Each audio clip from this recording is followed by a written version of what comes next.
아침 못 먹고 왔어요? 우리 좀 더 크게 외쳐봅시다. 안녕하세요. 얘들아, 우리 이제 드디어 이번 주 등교하죠? 아, 어때요? 기대돼요? 아니야? 왜? 너희도 엄청 기다렸잖아. 아니야? 얘들아, 학교 안 가고 싶어요? 반반인 것 같네. 어쨌든 우리 옆에 친구에게 이렇게 축복해 줍시다. 하나님이 너와 함께 하셔. 또 우리 옆 친구에도 하나님이 너와 함께 하셔. 아멘. 우리 친구들 어디를 가든지 하나님이 보호하신 줄 믿습니다. 자, 친구들, 요즘요 미국 사회가 요즘 코로나도 문제지만 무슨 일로 혹시 심각한 줄 알고 있어요? 야, 너희들 너무 똑똑한 거 아니야? 야, 진짜 소년부 대단하네. 맞아. 최근에 그 미네소타주의 한 백인 경찰이 그 가혹행위로 흑인 남성 조지 플로이드가 숨지는 사건이 발생했었죠. 미국 안에서 인종차별 문제는 사실 어제 오늘 일은 아니에요. 근데 이 사건으로 인해서 인종차별의 항의 시위가 아주 지금 매우 격하게 일어나고 있어요. 시민들이 너무 격분한 나머지 이 불똥이 엉뚱하게 튀어서 막 가게를 약탈하고 또 방화를 당하는 일들이 생기는 거죠. 분노가 막 가라앉지 않으니까 막 폭력과 범죄가 함께 일어나고 있는 거예요. 코로나로 인해서 너무 힘든 시기인데 엎친 데 덮친 격으로 오랜 시간 묵혀있던 인종차별 문제가 다시 불거지고 있는 거죠. 그런데 전도사님이 지금의 이 미국 사회를 보여주는 그 기사들을 살펴보다가요, 마음이 안타까워하던 중에 이와는 반대로 정말 가슴이 뭉클해지는 또 하나의 사건을 찾게 되었는데요. 기사 내용이 이래요. 기사 제목이 이래요. 미 흑인교회 총기 난사 재판, 용서가 증오를 감싸 안았다. 2015년 6월 17일 대략 5년 전, 이맘때 5년 전에 미국의 사우스캐롤라이나주 찰스턴의 한 흑인 교회에서 20대 백인 남성이요, 총기를 난사해가지고 당시 수요 성경 공부를 하던 교인 9명의 목숨을 잃는 사건이 일어났었어요. 와, 이 충격적인 사건으로 인해서 지역 전체가 막 공포와 막 분노로 휩싸였어요. 이틀 후에 이 9명의 목숨을 빼앗아간 가해자, 이 청년 딜런 로프의 그 보석 여부를 결정하는 재판이 열렸거든요. 이 청년이요, 아주 심각한 그 백인 우월주의자였어요. 사실 이 사건은 자신의 잘못된 신념인 이 인종차별주의가 낳은 비극이었어요. 이날 재판정에서 그 희생자 유가족들 있잖아요. 유족들이 이 가해자에게 직접 이야기를 할 기회를 얻게 됐어요. 그때 이 유가족들의 말이, 전선생님 그걸 보면서 너무 가슴이 막 먹먹해졌는데 뭐라고 했냐면, 26세 아들을 잃은 엄마가 이렇게 말했어요. 너는 내가 알고 있는 가장 아름다운 사람을 죽였다. 내 살점 하나하나가 다 아프다. 이제 우리 모두는 예전처럼 살아가지 못할 거야. 그러나 우리는 너를 용서한다. 하나님께서 너에게 자비를 베풀기를 기도하겠다. 또 어머니를 잃은 딸은 이렇게 고백했어요. 엄마, 나는 다시는 얘기를 나눌 수도 없고 엄마를 다시 만져볼 수도 없고 안을 수도 없지만 너를 용서해. 당신 영혼에 하나님의 은혜가 깃들기를 기도할게. 또 총기 난사로 숨긴 그 교회의 목사님도 숨지셨거든요. 목사님의 손녀딸은요, 이렇게 얘기했어요. 우리는 사랑으로 살아왔고 사랑을 이번 사건의 유산으로 남길 것이다 라며 증오는 결코 사랑을 이길 수 없다 라고 말했어요.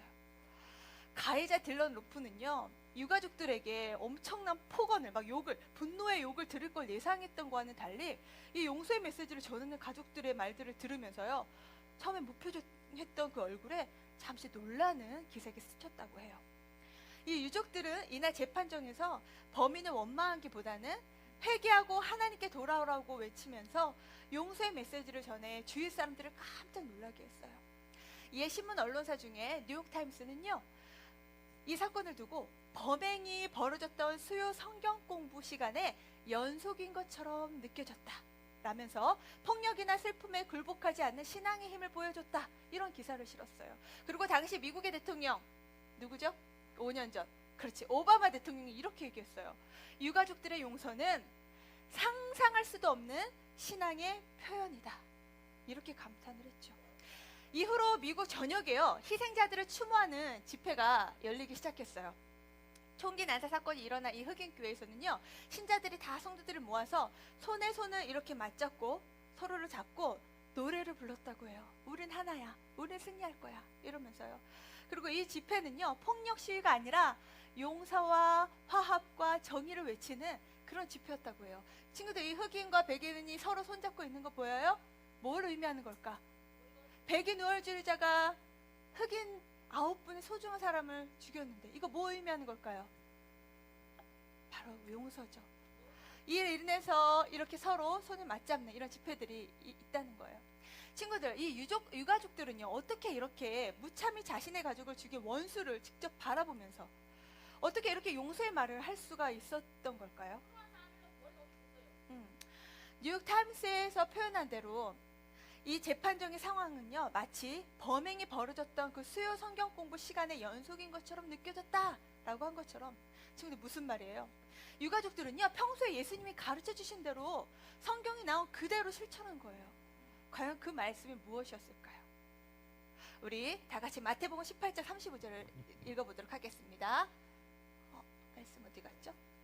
자, 전사님이 읽도록 할게요. 너희가 각각 마음으로부터 형제를 용서하지 아니하면 나의 하늘아버지께서도 너희에게 이와 같이 하시리라. 아멘. 친구들, 유가족들이 증오는 결코 사랑을 이길 수 없다, 우리는 너를 용서한다라고 말할 수 있었던 것은 하나님의 사랑과 용서가 어떤 건지를 너무나 잘 알고 있었기 때문이었어요. 오바마 대통령의 말 그대로 이 유가족들의 용서는 그분들의 신앙의 표현이었다. 이 일로 감동을 받은 사람들이요, 미국 전역에서 막 기도 집회를 열면서 무슨 생각을 했을까요? 무슨 생각을 했을까요? 하나님의 나라는 바로 이런 자들의 것이다 라고 생각하지 않았겠어요? 오늘 본문에서도 예수님은 완전한 용서를 통해 하나님 나라를 이루게 될 수 있다고 말씀하세요. 오늘 말씀을 통해서 이 완전한 용서는 도대체 어떻게 실천할 수 있는지를 함께 살펴보고 우리가 함께 그 은혜를 나눌 수 있기를 바랍니다. 자, 첫 번째, 완전한 용서를 통해 하나님 나르기 위해서는, 전사님 따라합시다. 진심으로 용서하라. 진심으로 용서하라. 다시 한번, 진심으로 용서하라. 진심으로 용서하라. 진심으로 용서하라는 거예요. 어느 날 베드로가요, 예수님과 아주 중요한 이야기를 나누고 있었어요.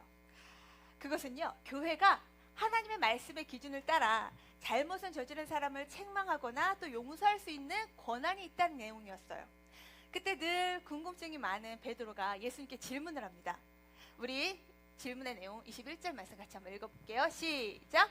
그때에 베드로가 나와 이르되 주여, 형제가 내게 죄를 범하며 몇 번이나 용서하여 주리이까? 7번까지 하오리이까? 이 말은요, 지금 베드로가 예수님 저에게 상처를 준 형제나 자매를 몇 번이나 용서하면 좋을까요? 랍비들은 한 3번이면 충분하다고 하는데 저는 7번이면 될까요? 우리 친구들, 예수님 뭐라고 하셨을까요? 응? 역시 너는 내 수제자답구나, 그 정도면 충분하지 하셨을까요? 아니지. 우리 예수님 대답을 한번 읽어봅시다. 시작! 70번을 7번까지라도 할지니라. 예수님요, 베드로에게 3번이 아니라 몇 번이요? 7번을 몇 번까지라도? 70번까지라도 하라고 말씀하세요. 이게 무슨 말이에요? 그러면 7 곱하기 70은 몇이에요? 바로 틀 나오네. 바로 몇 번이라고? 490번. 그러면 예수님 지금 490번 용서라는 말씀인 건가요? 7번은 70번까지 용서하라며. 7 곱하기 70은 490. 무슨 말일까요? 야, 우리 친구들 490번 용서해본 적 있어요? 나 해본 것 같다, 손. 아무도 없네. 얘들아, 490번을 매일에 하루에 한 번씩만 용서하더라도 1년 반이 걸려, 그죠? 그런데 예수님 지금 하신 말씀은 490번 용서해, 이 얘기를 지금 하시는 게 아니에요. 무한대로 용서하라는 거예요. 얘들아, 무한대가 뭐지? 아직 안 배웠나? 너희 무한도전은 알지? 무한, 끝이 없도록 용서를 하라는 거예요. 한마디로 횟수를 딱 정해가지고 나 딱 10번만 용서할 거야, 이렇게 횟수를 정해서 용서하는 게 아니라 형제를 끝까지 용서해야 된다는 말씀하신 거죠. 다시 말해서 용서는 단순히 몇 번을 내가 용서했느냐의 문제가 아니라 너 진짜 용서했어? 진짜 용서한 거야? 그 얘기라는 거예요. 우리 친구도 혹시 영국의 웰링턴 장군 알아요?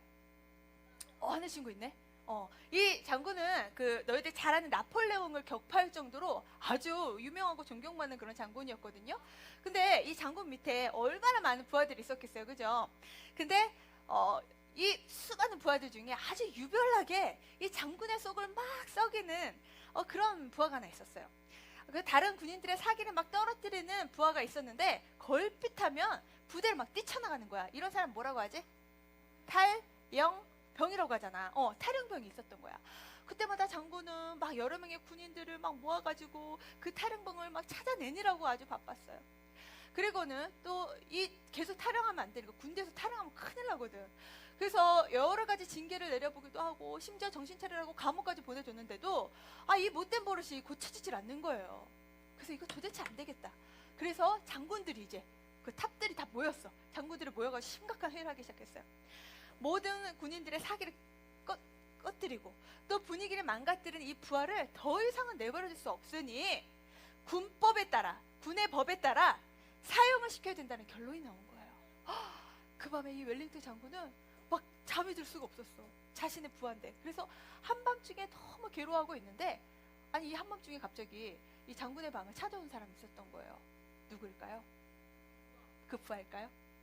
바로 이 말썽쟁이 부하의 상관 병사였어요.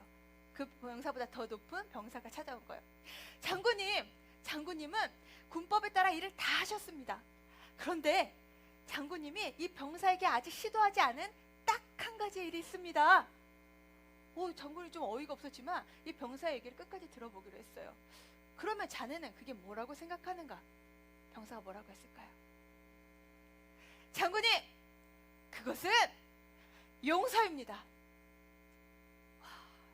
이 장군이 이 이야기를 듣고 마음이 너무 큰 감명이 된 거예요. 그래서 잠시 고민을 하다가 결국 이 탈영병 부하를 어떻게 했을까요? 사형에 처하지 않고 이 부하를 아무 조건 없이 용서해 주기로 결정했어요. 사형을 취소한 거예요. 이날 이후로 부하는 어떻게 변했을까요? 더 이상 탈영을 시도하지 않고 어떤 부하들보다도 충성스러운 군인이 되어서 이 웰링턴 장군과 함께 전쟁을 승리로 이끄는 그런 훌륭한 그런 부하가 되었다고 해요. 사랑하는 소녀부 친구들, 누군가를 용서하는 거요, 이거 진짜 쉬운 일 아니에요, 그죠? 하지만 예수님은요, 우리에게 조건 없이 그 상대가 나한테 잘 해주든지 못 해주든지 끝없이 용서해 주라고 하세요. 근데 지금 우리 친구들 표정을 보니까 전사님 그거 좀 아닌데요? 그거 너무 바보 같은 짓 아닌가요? 너무 좀 억울한 것 같은데요? 약간 그런 표정을 짓고 있는 것 같아. 근데 친구들 그거 알아요? 우리를 매일 매 순간 참아주시고 또 용서해 주신 분이 있어요. 그분이 누굴까요? 누굴까요? 누구일 것 같아요? 하나님, 예수님, 바로 그분이에요. 만약에 우리가 구약의 율법의 그 잣대를 들이대면요, 지금 이 자리에 이렇게 멀쩡하게 앉아있을 있는 친구가 단 하나도 없을 거예요. 오늘 우리가 이렇게 마음으로 또 입술로 행동으로 일주일간 막 죄를 또 짓고도 이렇게 예배하러 나와 있는 건 우리를 향한 하나님의 은혜와 긍휼 때문인 줄 믿습니다. 아멘. 하나님은요, 죄인이었던 우리를 사랑하셔서요, 누구를 이 땅에 보내주셨어요? 예수님을 보내주셨어요. 그리고 그 예수님을 향해 어떻게 하셨어요? 우리 하나님이 하나밖에 없는 그 아들을 십자가라는 끔찍한 처형을 당하게 하셨단 말이에요. 왜요? 누구 죄 때문에? 따라해봅시다. 바로 전도사님과 우리 친구들, 우리 모두의 죄를 위해서 그 처참한 십자가 처형을 당하게 되셨죠. 우리로 하여금 그 십자가를 바라보기만 하면 그 믿음으로 구원받도록 하시고 우리를 완전히 용서해 주시는 그 하나님의 사랑을 나타내신 거예요. 사랑하는 소녀부 친구들, 우리 친구들 화가 날 때 막 친구랑 다퉈서 막 마음이 막 흥분되고 어떻게 할 수가 없을 때, 그때 매일매일 나를 참아주시고 또 십자가에 자신의 아들을 포기할 만큼 나를 사랑하신 그 하나님의 사랑을 바로 떠올릴 수 있기를 바랍니다. 그때 우리는 이 진심 어린 용서를 실천할 수 있을 거예요. 아멘. 자, 두 번째, 완전한 용서를 통해 하나님 나라를 이루기 위해서는 따라해봅시다. 용서의 기준은 하나님. 자, 용서의 기준은 내가 아니에요. 용서의 기준이 누구라고요? 하나님. 우리 친구들 기준이 뭐예요? 세우는 거 기준. 우리 친구들 줄 서지. 무슨 소리야? 누가 앞사람 딱 세워놓고 기준 하잖아. 그것대로 가야 된다는 거야. 그죠? 하나님이 우리의 용서의 표준, 우리의 시작점, 우리의 모든 기준이 되시는 거예요. 자, 근데 지금 좀 전에 예수님이 누구랑 대화하셨지? 베드로랑 대화하셨잖아. 근데 베드로가 예수님 말씀을 막 듣다가 막 고개를 갸우뚱하는 거야. 너희들도 이거 이해하기 어려운데 하는 표정을 지었던 것처럼요. 대상이 누군지 간에 그 사람을 끝없이 용서하라? 아니 이게 도대체 사람이 가능한 일이에요? 우리 친구들 가능한 것 같아요?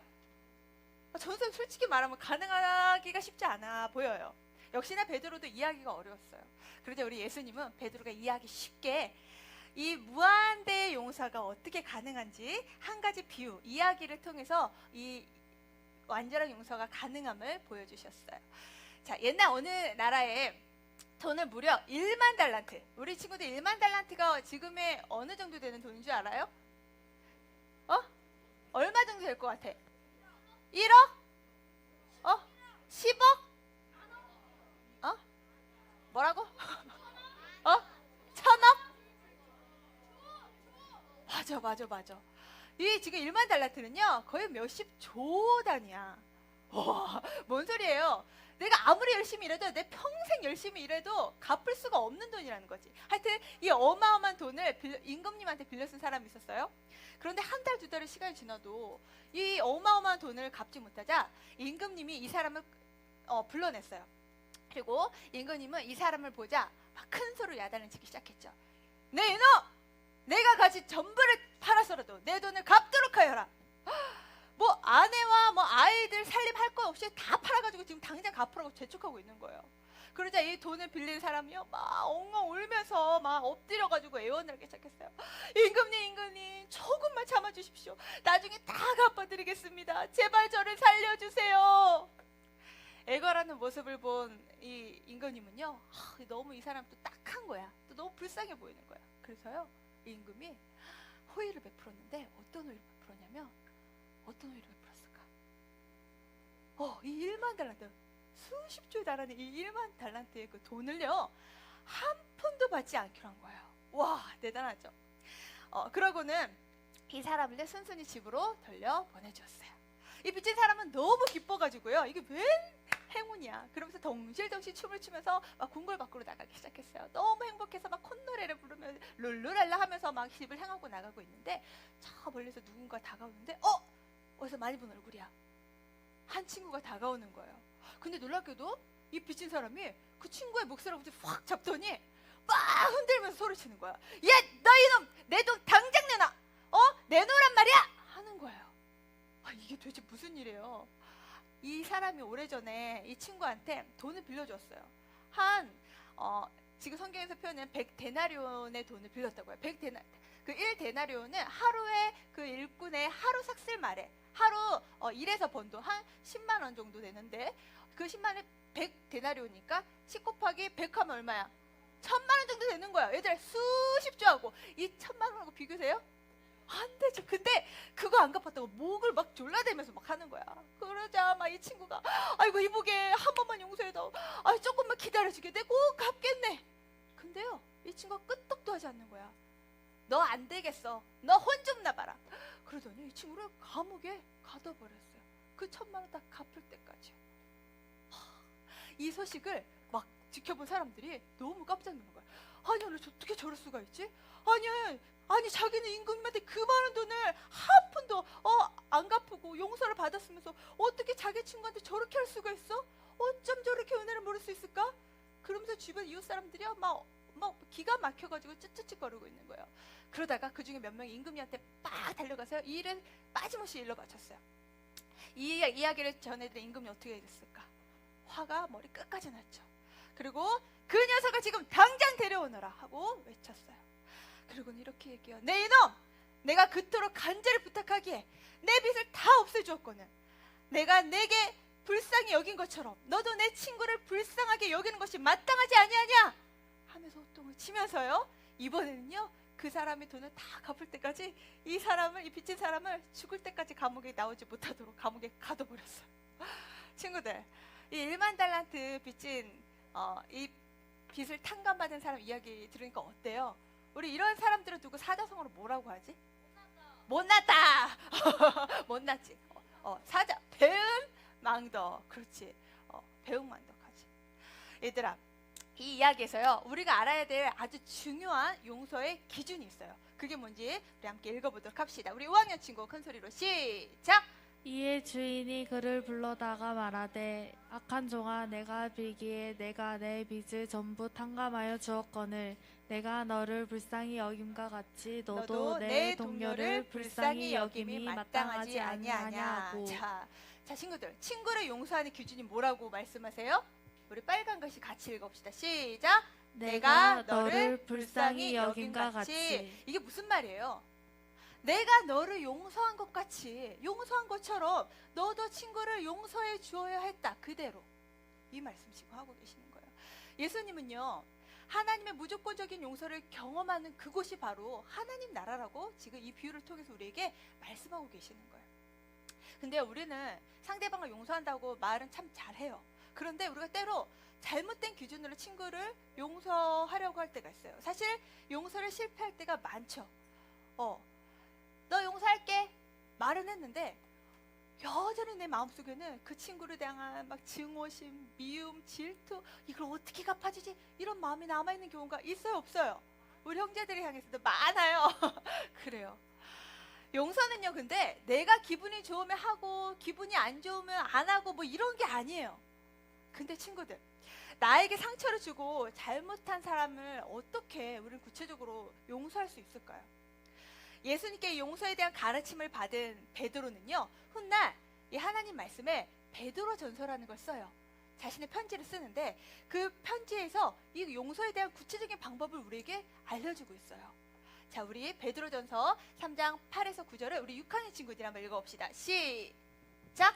마지막으로 말하노니 너희가 다 마음을 같이하여 동정하며 형제를 사랑하며 불쌍히 여기며 겸손하며 악으로 욕을 욕으로 갚지 말고 도리어 복을 빌라. 이를 위하여 너희가 부르심을 받았으니 이는 복을 이어받게 하려 하심이라. 아멘. 자, 보세요.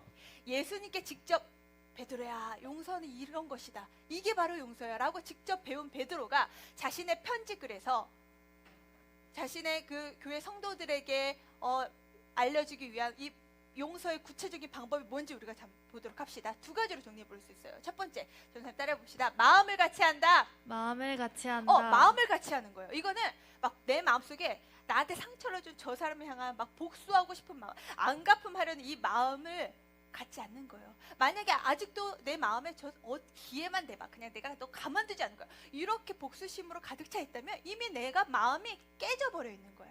이미 돌아서 있는 거죠. 이런 마음으로는 절대 형제를 용서할 수가 없어요.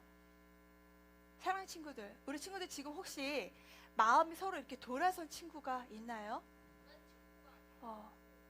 혹시 그런 형제와 그런 동생이나 누나 있어요? 혹시 때로 우리 부모님의 마음을 이해할 수가 없을 때 있나요? 있구나. 내 마음을 열지 않기로 작정한 사람 혹시 있나요? 그래, 그런 마음. 하나님은요, 우리가 이렇게 복수하려는 마음이 아니라 마음을 같이 하기를 원하세요. 그 나에게 마음 아프게 했던 그 사람과 마음이 같이 되기를 원하신다는 거예요. 그 사람의 입장에서는 그래, 제가 얼마나 힘들었으면 나한테 그렇게 했을까, 그래, 제 입장에서는 그랬을 수도 있었을 것 같아 라고 이해해보려고 노력하는 거죠. 그런데 친구들, 이런 마음 내가 갖는다고 쉽게 가져져요? 전세 정말 쉽지 않아.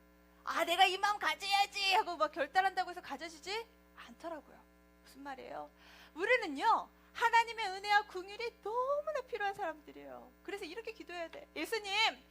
예수님이 죄인인 나를 십자가의 은혜로 덮으시고 용서한 것처럼 저도 제게 아프게 한 저 사람을 예수님의 사랑으로 용서할 수 있도록 제 안에 하나님 마음을 좀 부어주세요. 기도해야 되는 거야. 이 용서는 내 능력이 아니라고 하나님 앞에 고백하는 거예요. 그때 우리에겐 이 진심 어린 용서가 가능해진다는 거예요. 자, 두 번째는 뭘까? 악을 악으로, 욕을 욕으로 갚지 말라. 우리 이거 되게 잘한다, 그치? 누가 나한테 욕하면 나도 바로 욕이 티 나오잖아, 그죠? 근데 도리어 뭐 하래요?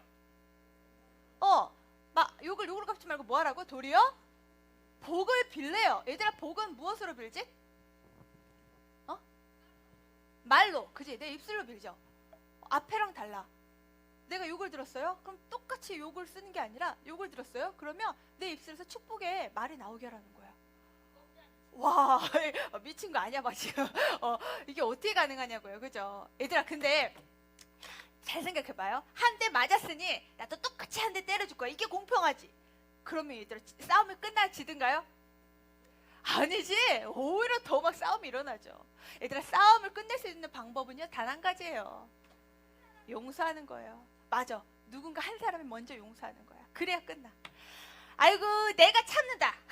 하고 그냥 참는 척 정도 하는 게 아니고요. 그 사람을 위해서 내 입술로 적극적으로 축복해 주는 거예요. 적극적으로. 전사님이요, 아는 아주 믿음이 신실한 집사님, 요 집사님이 한 분 계시는데요.